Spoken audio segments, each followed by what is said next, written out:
घर जमाई। विकी को हमेशा किस्मत ने उसकी मेहनत से ज्यादा दिया। पैदा हुआ एक बड़े घर में, मुंह में चांदी की चम्मच लेकर, और शादी भी की एक उससे भी बड़े घर में, सोने की चम्मच मुंह में लेकर। उसे मेहनत करने का शौक नहीं था। एक शौक था, वो भी घटिया शायरी करने का। उसकी हर बात शायराना ही होती थी। जैसे कि एक दिन, दूर से देखा तो चांद पे दाग था, दूर से देखा तो चांद पे दाग था, पास से देखा साबुन का छाग था। ठोको ताली। अरे ऐसी शायरी करोगे तो ताली तो पता नहीं, कोई तुमको ही ठोक देगा। शायरी वो बिल्ली है जो किसी का भी रास्ता रोक दे, और क्या मैं किल हूं जो कोई मुझे ठोक दे। मुझे तो आपसे बात ही नहीं करनी। मैं निकला था गाड़ी लेके, लेकिन दौड़ के जा रहा हूँ। मेरी शायरी कोई नहीं सुनता, मैं घर छोड़ के जा रहा हूँ। धीरे बोलिए जी, मम्मी पापा को पता चल जाएगा तो तुमको सच में तुम्हारे मायके भेज देंगे।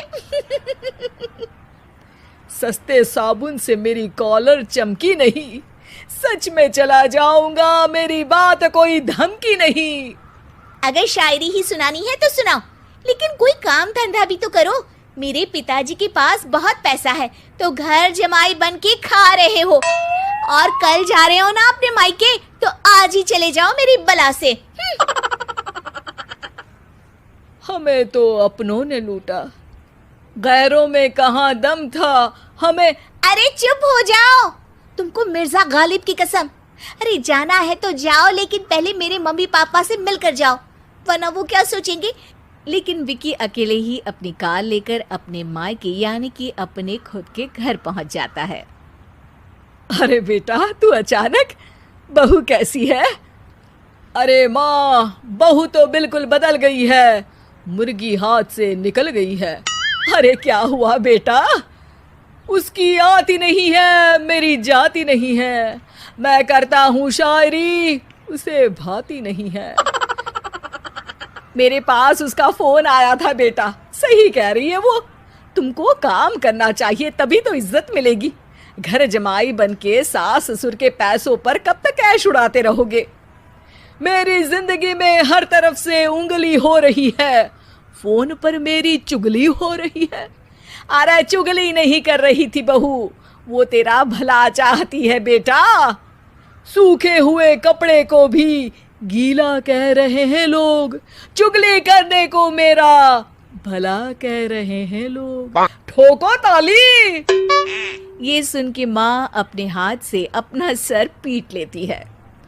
अरे माँ, ताली की जगह माथा क्यों ठोक रही हो?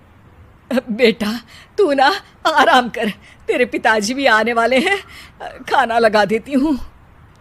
विकी अपने घर भी दिन भर टीवी देखता है, तरह तरह का खाना खाता है, दोपहर तक सोता है, चाय पीता है, वीडियो गेम खेलता है, बस काम करने नहीं जाता।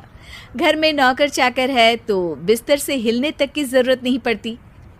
कई बार तो विकी अपने नौकरों को बिठाकर शायरी सुनाता रहता।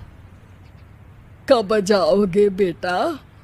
अरे कैसी बात कर रहे हैं डैडी, क्या आप मेरे फादर नहीं? आप मुझे भगाना चाहते हैं क्या? ये मेरा घर नहीं। अरे नहीं बेटा, तुम्हारा ही घर है।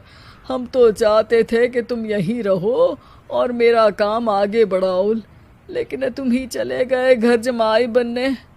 अरे मेहनत तो गधे भी करते हैं, मैं अच्छी किस्मत लेके पैदा हुआ हूँ, मैं घर जमाई हूँ, ससुराल का फूल गेंदा हुआ हूँ।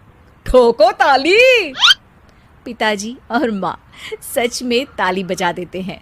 ऐसा पहली बार होता है जब विकी की शायरी पर किसी ने ताली बजाई हो। अरे आप लोग सच में ताली बजा रहे हैं? हाँ हाँ बेटा, तुम्हारे ससुर का फोन आया था, बोला जब तक घर जमाई जी कोई काम ना करने लगे हमारे यहाँ मत भेजना। अब तू तो काम करने से रहा और तुझे रहना भी है हमारे घर में ही, करेगा भी शायरी ही। और बार बार ठोको ताली बोलेगा तो आदत डाल ही लेते हैं ताली ठोकने की। विकी उसी वक्त खड़ा होता है और बहुत गुस्से में सीधे ससुराल के लिए निकल जाता है। फिर से आ गए? लेकिन सुमन को देखते ही विकी पिघल जाता है। अब सुमन, आई एम सॉरी, आज से ना मैं सिर्फ शायरी ही नहीं बल्कि काम भी करूँगा। तुम अपने ऑफिस में बात कर लेना, कोई भी मेहनत का काम कर लूँगा। मैं घर जमाए बन के रहूँगा लेकिन काम करूँगा और इज्जत से रहूँगा। मतलब सिर्फ तुम नहीं आए हो, तुम्हारे साथ तुम्हें अकल भी आ गई है। मैं अपने कारखाने का मैनेजर बनाता हूँ तुमको, कल से मेरे साथ चलना वहाँ। थैंक यू ससुर जी। थैंक यू से काम नहीं चलेगा, एक शायरी सुनानी पड़ेगी। है जरूर। ससुर के पास पैसा होते भी मेहनत जिसको भाई है, वही सच्चा दामाद है, वही अच्छा घर जमाई है। ठोको ताली। सब विकी की शायरी पर ताली ठोक देते हैं। शिक्षा, जब किस्मत आपको बहुत सारा दे दे तो उसकी कद्र करनी चाहिए और मेहनत करना कभी नहीं भूलना चाहिए।